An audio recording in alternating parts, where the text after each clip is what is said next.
Alice in Wonderland, Chapter 2. The Pool of Tears. "Curiouser and curiouser!" cried Alice.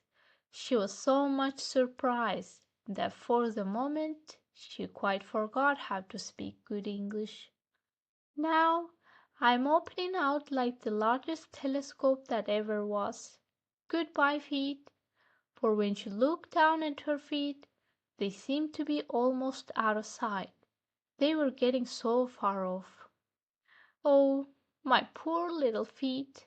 I wonder who will put on your shoes and stockings for you now, dears? I'm sure I shan't be able. I shall be a great deal too far off to trouble myself about you. You must manage the best way you can. But I must be kind to them," thought Alice. "Or perhaps they won't walk the way I want to go. Let me see. I'll give them a new pair of boots every Christmas." And she went on planning to herself how she would manage it.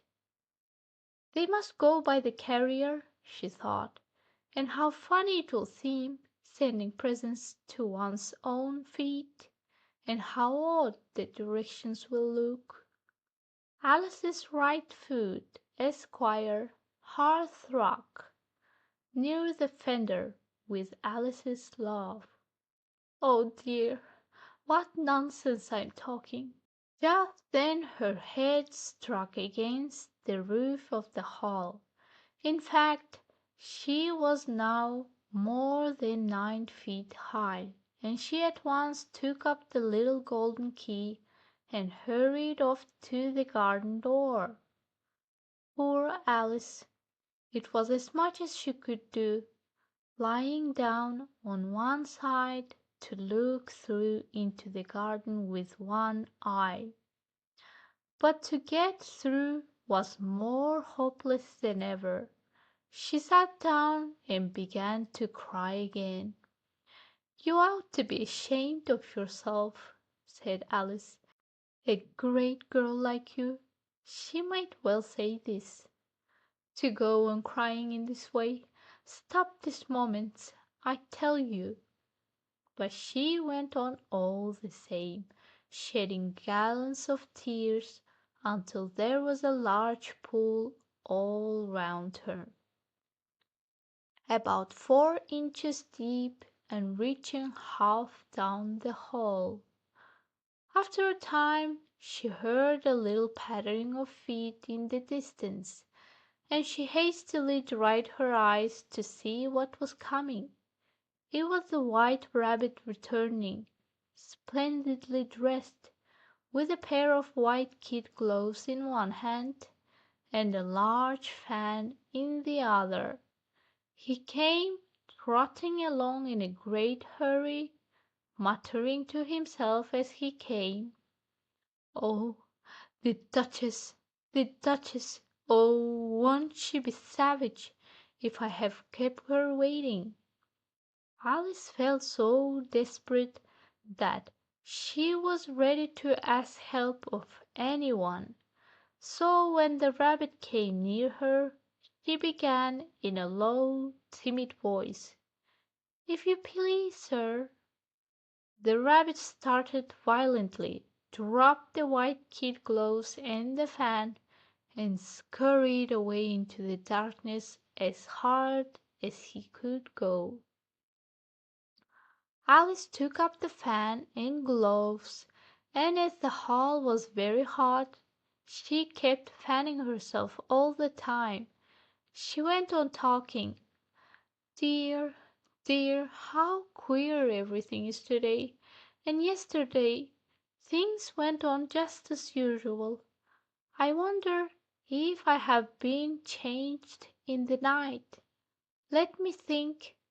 Was I the same when I got up this morning? I almost think I can remember feeling a little different. But if I'm not the same, the next question is, who in the world am I? And that's the great puzzle." and she began thinking over all the children she knew that were of the same age as herself, to see if she could have been changed for any of them. "I'm not sure I'm not Ada," she said, "for her hair goes in such long ringlets, and mine doesn't go in ringlets at all. And I'm sure I can't be Mabel, for I know all sorts of things, and oh, she knows such a very little. Besides, she's she and I am I, and oh dear, how puzzling it all is. I'll try if I know all the things I used to know. Let me see. 4 times 5 is 12, and 4 times 6 is 13, and 4 times 7 is, oh dear, I shall never get to 20 at that rate. However, the multiplication table doesn't signify. Let's try geography. London is the capital of Paris, and Paris is the capital of Rome, and Rome, no, that's all wrong, I'm certain. I must have been changed for Mabel. I'll try and say, how doth the little, and she crossed her hands on her lap as she were saying lessons, and began to repeat it, but her voice sounded hoarse and strange, and the words did not come the same as they used to do. How doth the little crocodile improve his shining tail, and pour the waters of the Nile on every golden scale? How cheerfully he seems to grin, how neatly spread his claws, and welcome little fishes in with gently smiling jaws. "I'm sure those are not the right words," said poor Alice, and her eyes filled with tears again as she went on. "I must be Mabel after all, and I shall have to go and live in that poky little house, and have next to no toys to play with. And oh, ever so many lessons to learn. No, I've made up my mind about it. If I'm Mabel, I'll stay down here. It will be no use their putting their heads down and saying, 'Come up again, dear.' I shall only look up and say, 'Who am I then? Tell me that first, and then if I like being that person, I'll come up. If not, I'll stay down here till I'm somebody else. But oh dear," cried Alice, with a sudden burst of tears, "I do wish they would put their heads down. I'm so very tired of being all alone here." As she said this, she looked down at her hands, and was surprised to see that she had put on one of the rabbit's little white kid gloves while she was talking. "How can I have done that?" she thought. "I must be growing small again." She got up and went to the table to measure herself by it, and found that as nearly as she could guess, she was now about 2 feet high, and was going on shrinking rapidly. She soon found out that the cause of this was the fan she was holding, and she dropped it hastily, just in time to avoid shrinking away altogether. "That was a narrow escape," said Alice, a good deal frightened at the sudden change, but very glad to find herself still in existence. "And now for the garden," and she ran with all speed back to the little door, but alas! The little door was shut again, and the little golden key was lying on the glass table as before. And "things are worse than ever," thought the poor child, "for I never was so small as this before, never, and I declare it's too bad, that it is." As she said these words her foot slipped, and in another moment, splash! She was up to her chin in salt water. Her first idea was that she had somehow fallen into the sea, and in that case I can go back by railway, she said to herself. Alice had been to the seaside once in her life, and had come to the general conclusion that wherever you go on the English coast you find a number of bathing machines in the sea, and some children digging in the sand with wooden spades. Then a row of lodging houses, and behind them a railway station. However, she soon made out that she was in the pool of tears which she had wept when she was 9 feet high. "I wish I hadn't cried so much," said Alice, as she swam about trying to find her way out. "I shall be punished for it now, I suppose, by being drowned in my own tears. That will be a queer thing, to be sure. However, everything is queer today." Just then she heard something splashing about in the pool a little way off, and she swam nearer to make out what it was.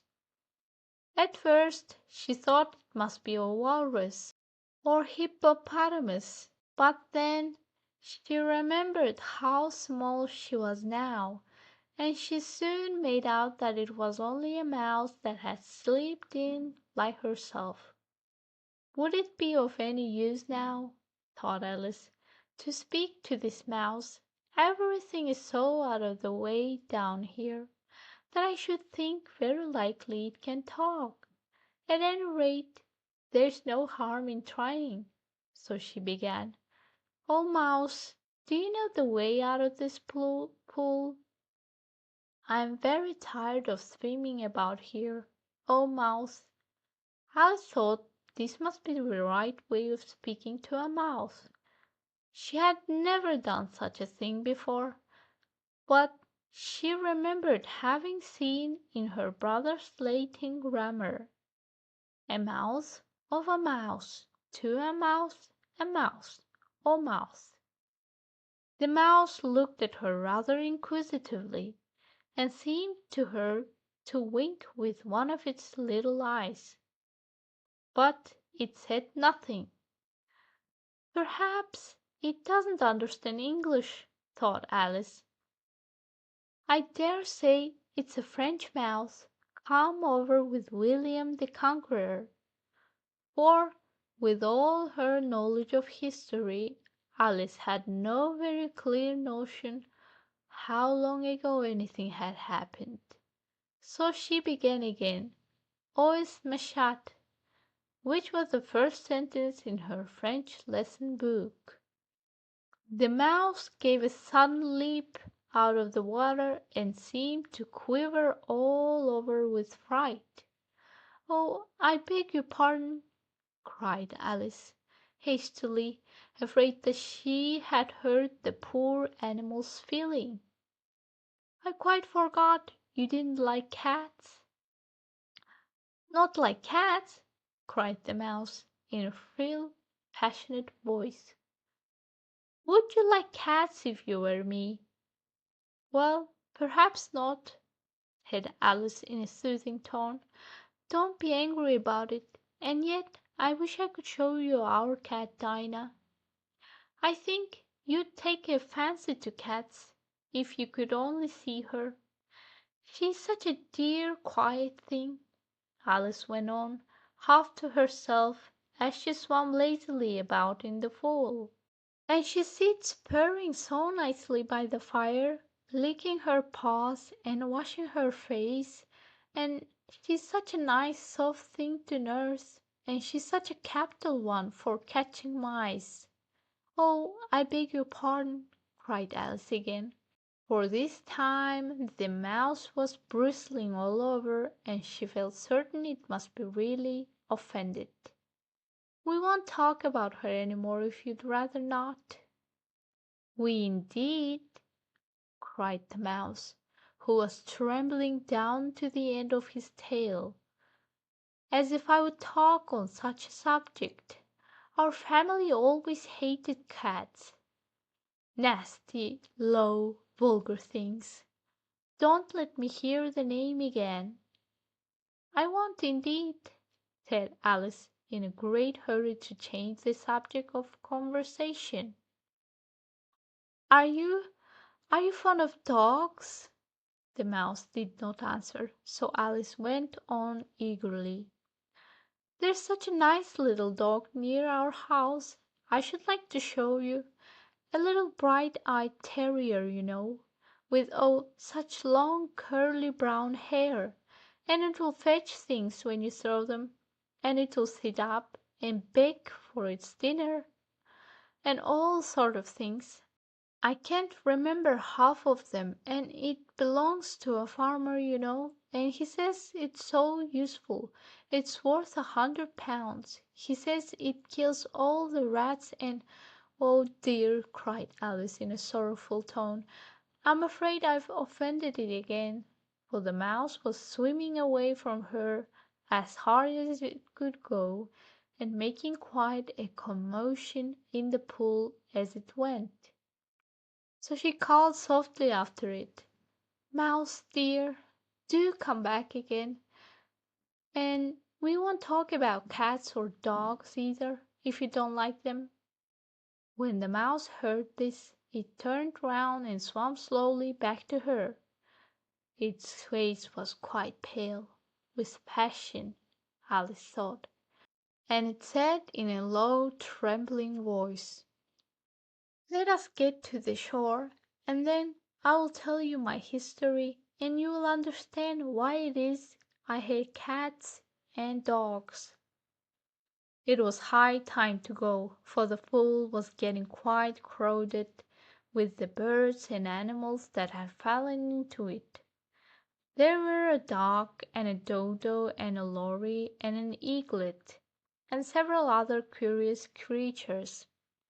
Alice led the way, and the whole party swam to the shore.